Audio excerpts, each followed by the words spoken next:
ಚಿಕ್ಕದಾಗಿ ಹೆಚ್ಚಿರೋಂಥ ನಿಂಬೆಹಣ್ಣು ಹೋಳುಗಳನ್ನ ಜಾರ್ಗೆ ಹಾಕ್ಕೊಳ್ತಾ ಇದ್ದೀನಿ. ಕಟ್ ಮಾಡುವಾಗ ಬಂದಿರೋ ಬೀಜಗಳನ್ನ ತೆಗೆದೆ, ಸಾಲ್ಟ್ ಹಾಕಿದೆ ಸ್ವಲ್ಪ ಪ್ರಮಾಣ. ಈಗ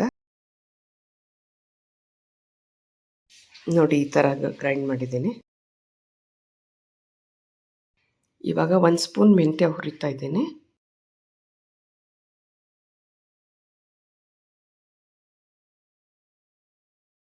ಸ್ಟವ್ ಮೇಲೆ ಒಂದು ಪಾತ್ರೆ ಇಟ್ಬಿಟ್ಟು ಇದನ್ನು ಕುಟ್ಟೋ ಕಲ್ಗೆ ಹಾಕ್ಕೊಂಡೆ ಕುಟ್ತಾ ಇದ್ದೀನಿ. ಉರುಟಾಗಿ ಕುಟ್ಟಿದ್ರೆ ಸಾಕು. ಇದನ್ನು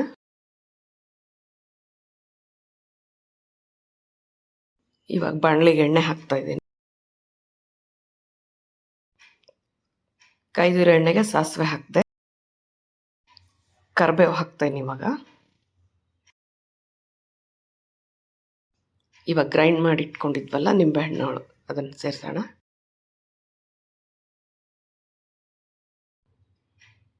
ಉಪ್ಪು ಸೇರಿಸ್ತೀನಿ,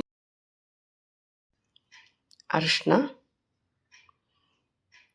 ಖಾರದ ಪುಡಿ, ಆಮೇಲೆ ಇಲ್ಲಿ ಉರುಟಾಗಿ ಕುಟ್ಟಿರೋ ಮೆಂತ್ಯ. ಇವಾಗ ಬೆಲ್ಲ ಹಾಕ್ತಾ ಇದ್ದೀನಿ. ಮಿಕ್ಸ್ ಕೊಡೋಣ ಇದನ್ನು ಸರಿಯಾಗಿ. ಸಕ್ಕರೆ ಸೇರಿಸ್ದೆ. ಈಗ ಮಿಕ್ಸ್ ಕೊಡೋಣ.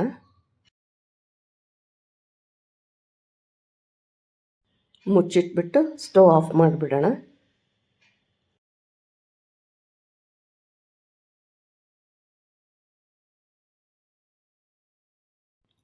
ತಣ್ಣಗಾಗಿರೋ ಉಪ್ಪಿನಕಾಯಿಗೆ ಹಿಂಗೆ ಸೇರಿಸ್ದೆ. ಬಾಟ್ಲಿಗೆ ಹಿಂಗೆ ಹಾಕಿ ಅದು ಸ್ವಲ್ಪ ಸ್ಪ್ರೆಡ್ ಆಗೋ ಥರ ತಿರುಗಿಸ್ದೆ. ಸರಿಯಾಗಿ ಮಿಕ್ಸ್ ಮಾಡಿದ್ದಾದಮೇಲೆ ಬಾಟ್ಲಿಗೆ ತುಂಬಿಸಿಟ್ಬಿಡೋಣ. 4-5 ದಿನ ಆದಮೇಲೆ ರೆಡಿ ಆಗಿರುತ್ತೆ ಇದು.